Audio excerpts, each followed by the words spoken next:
welcome back to the channel and our continuing journey across Newfoundland in our Yamaha RMAX1000.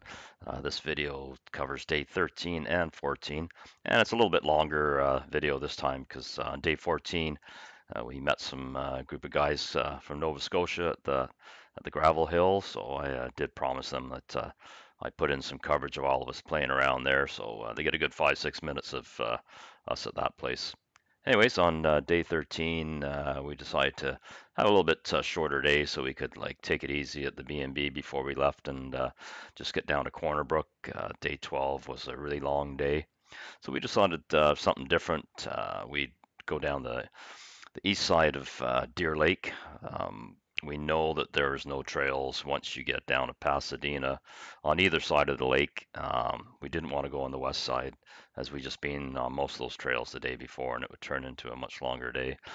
So yeah, we just made our way down there, and we knew we'd have to hit the Trans-Canada at the end, but it was only just between two exits. So I've always wanted to see Marble Mountain anyways. It was always a place I wanted to go ski back in the day when I was skiing a lot, so we figured, let's just go down there and we'll check out that side of the lake and see some different places and get into Corner Brook at a decent time in the day. So here we've made it down to Marble Mountain. We just took a break. It was easy drive down from Deer Lake, just good scenery, fast trails. So we pretty much knew that there wasn't any more trails on the way to get to Corner Brook from here, but we went under the underpass that you see there and checked out this road, but it was a dead end. So we came back, and this is where we hit the on-ramp. Took our little jaunt between exits on the Trans-Canada. It was a little strange, but you know, if the police did see us, we just pull over and play dumb and say, hey, you know, we didn't know, but we've hardly seen any RCMP the whole trip, so, you know, we're not doing anything stupid. We stuck to 90 kilometers an hour, and it didn't take long. It was just a quick jaunt.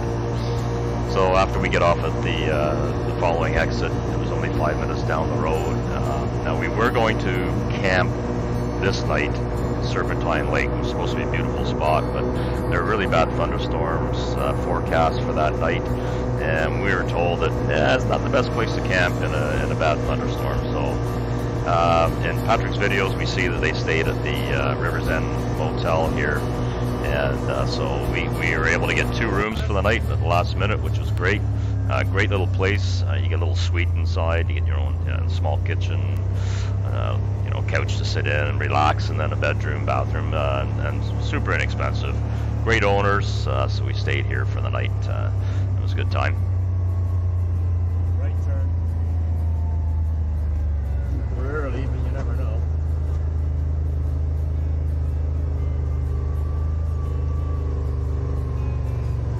So once we got checked in, unloaded, and settled in, we decided to go tour Corner Brook. So we took one of the approved trails right into the town and went for lunch up near where you're going to see the McDonald's sign there at the end of the yellow line, which is the approved route into town.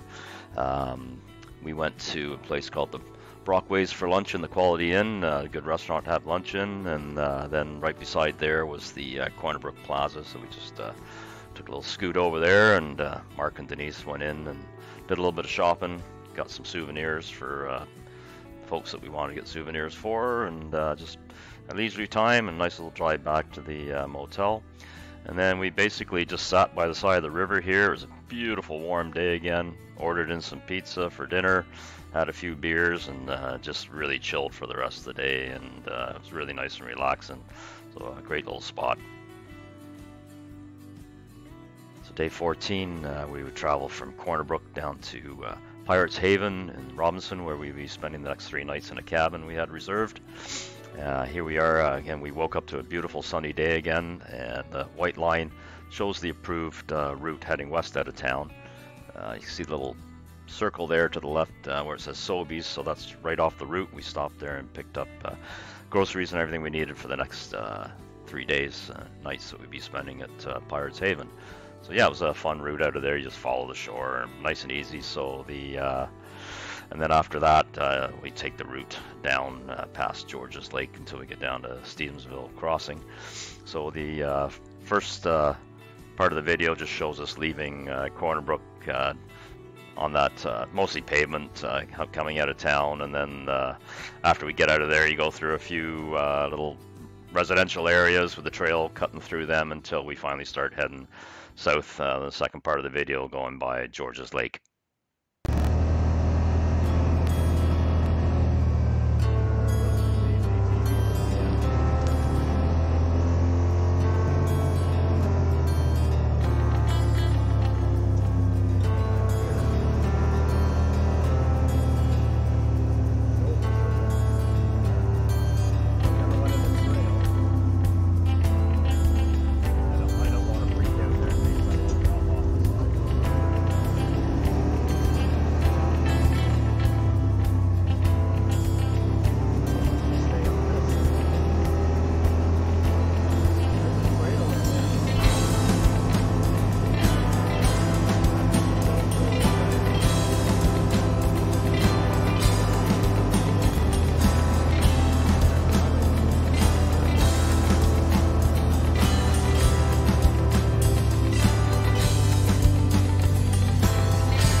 Part of the trail shows us coming down into Stevensville Crossing and just showing that beach area that's going to be coming up that you'll see. And then we went down a couple of times and then back up into the trail and went down the trail till we came to that gravel hill, and then after that was on our way back to down to Pirates Haven.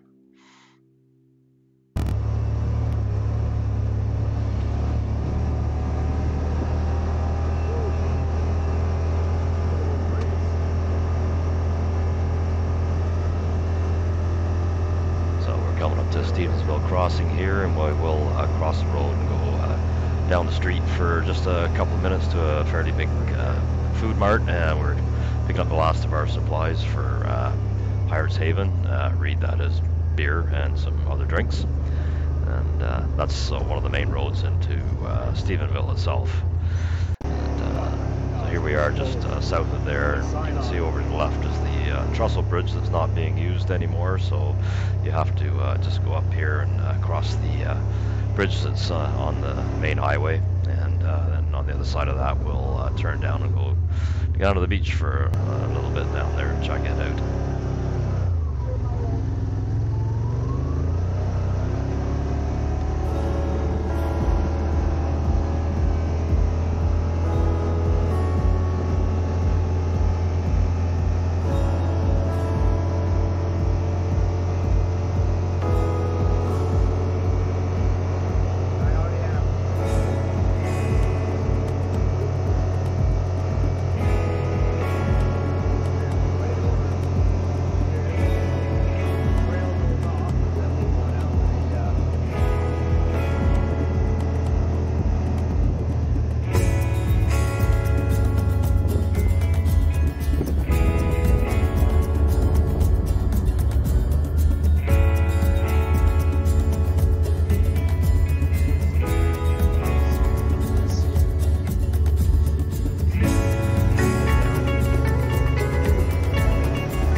what you couldn't see just down the beach from us was what's called Black Banks Beach, and we could see a bunch of people there, so we decided to find a route off back up to the main trail. So not long after we get off back onto the trail, we get to the famous big gravel sand hill, and on the way to Pirates Haven. So the first part will be Denise taking a video of us. So sorry it gets really loud for a minute, but yeah, Mark's already up there, and it's just a shot of me going up and down, and then after that you'll see the same thing from the RMAX.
So what you heard Denise trying to say to me when you were listening to her filming was there were some machines coming.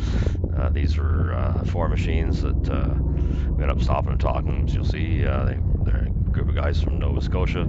So I'd mentioned that the camera was rolling and I'd throw them on YouTube, and so as I mentioned back at the very beginning of the video, we'll give them a few minutes of fame here on YouTube. They can we try to get as much footage as we could of each one of them. So yeah, here we go.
go, guys.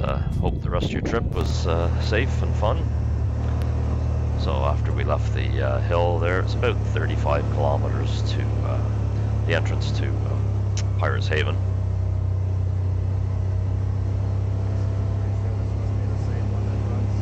As you can see, we're still lucking out for weather. It's just can't believe how nice it was on the trip. Like I said, it was a heat wave for most of the time we were there. We only had rain for what, a day and a half at the most. So not long before you get to Pirates Haven, come across another bridge. This is White Cliff. I'm not quite sure. If someone wants to correct me, I think it might be gypsum. I know Paul had told us, but not really sure. So I do this funky little pan out here, so I was trying to get a little bit more of that into view, but the sun was really shining on the windshield, so it was kind of tough. Come back down here before we know.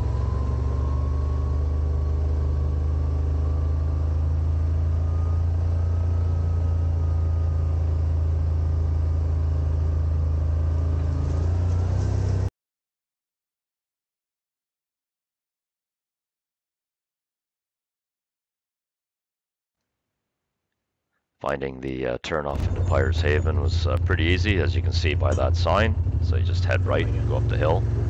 The only thing we found was it's a little difficult to find the actual main building itself. So basically, all you need to do is just stay left, and you will eventually get to their office restaurant.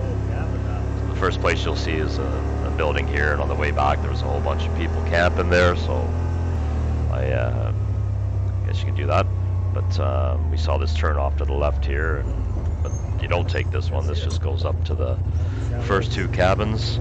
Ends up, we stayed in the one that's directly ahead of us here. So we just turned around and continued up the road. Like I say, you just stay left.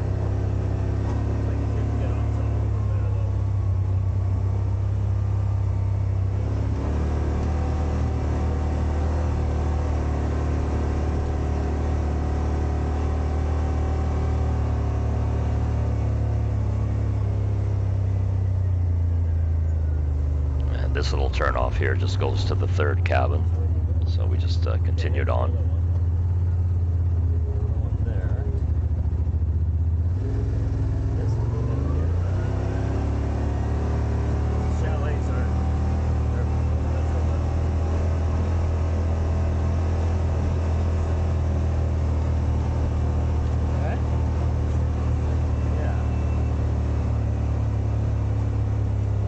So you come to this T, and yeah, no signs, so we just decided, oh, okay, let's go right, which was wrong. You end up looping all the way back around past that cabin again, and so we saw some people there this time. We just said, hey, how do we get to the main building? They said, just stay left. Okay. Anyways, no problem after that, but I just thought I'd mention all that because coming in that way now, you know. So talking to Ruth and Paul are the owners of Pirates Haven, and Ruth said, yeah, the day you arrive we're having our annual seafood festival, so if you get there for mid-afternoon, just try and get here around 3 or so, and she goes, I'll have a table ready for you, just check in and sit down, have a nice feast with us. So that's what we did. It was great, lots of food, and after that Paul took us up to the cabin and showed us around, gave us the lowdown, and yeah, so we would spend the next 3 nights here. The following day we just go do some exploring on our own, and then the day after that Paul and Ruth took us on a private tour. They do that for people, whether you're 1 machine or 10. They have some great little hidden spots to take you to. So it was going to be a good time, and yeah. So here's the view from our cabin. That was pretty amazing. Another great day. So it's a nice spot. If you're coming this way, it's like everyone says in all the past videos, if you're coming here, you got to stay here. It really is a cool spot.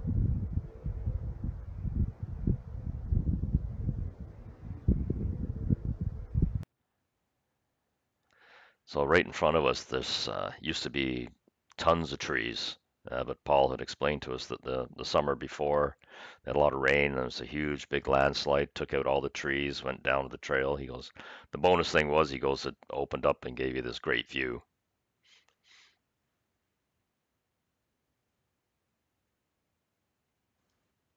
So the cabins themselves are really nice. You come in, you get a kitchen, dining room table, fireplace, 2 bedrooms, bathrooms, so a really comfortable place to stay, nice and clean. So in the past videos I've watched, I had seen people coming down here and playing in the river. So while Denise and Mark stayed up in the cabin, just getting things unpacked and organized, I went down and decided to check out this bridge that I'd seen a lot of. It's down below that's the bridge you can see in the pictures. So I just turned down here.